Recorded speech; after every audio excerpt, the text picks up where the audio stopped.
Hello and welcome back to the channel HardReset.Info, and today I will show you how to do AliExpress returns.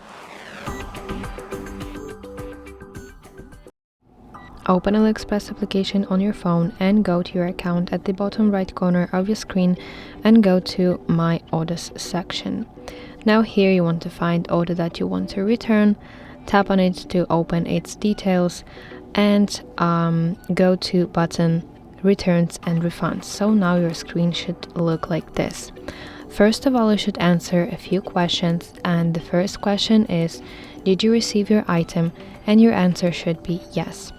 Next question, do you want to return your item? And you should select yes answer as well. Next, you have to provide a reason why you basically request your return. So tap this arrow right here and you will see a list of reasons, so you should pick one reason that best describes your situation.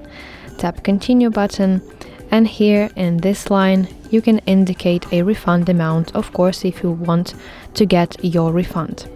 Tap continue button, and next you have to confirm your return method. So there are two options available. The first option is AliExpress free return service, and the next one is self drop-off. So think to yourself and decide which option will work out better, and tap on it to select one option. Tap continue button. Now here in this box you can provide more information about your situation. So in a few sentences you can in details describe what exactly happened to your item, or basically explain what happened, why you don't need your item, because that way you have higher chances that seller will approve your request of return.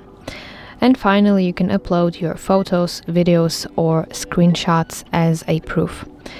And of course, do not forget to submit your request.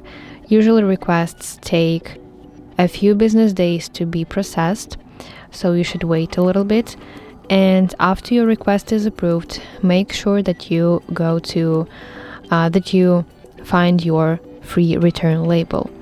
So to do that, you need to go to My Orders section, and then find order that you want to return, tap on it and go to Dispute page. But pay attention that you have only 5 days to do that, and if you miss this deadline, your case will be closed and you will be no longer able to return your item. So download your label and print it out. Then you should carefully pack your parcel and stick your label to it. Then after receiving your label, you have usually 15 days to drop off your parcel at the nearest post office, and after that simply wait until your package is delivered to your seller. So that were the main points on how to do AliExpress returns, but if you still have some problems, I can give you more instructions. So to do that, you need to open whatever item from your home page, like literally whatever item, then go to free returns within 15 days, tap learn more button, scroll down to section free returns, and now you have it. So you can see here step-by-step instructions and also some additional information about returning and refunding. So that's basically it. Thank you for watching, and if you find this video helpful, please like it and subscribe to our channel for more content like this.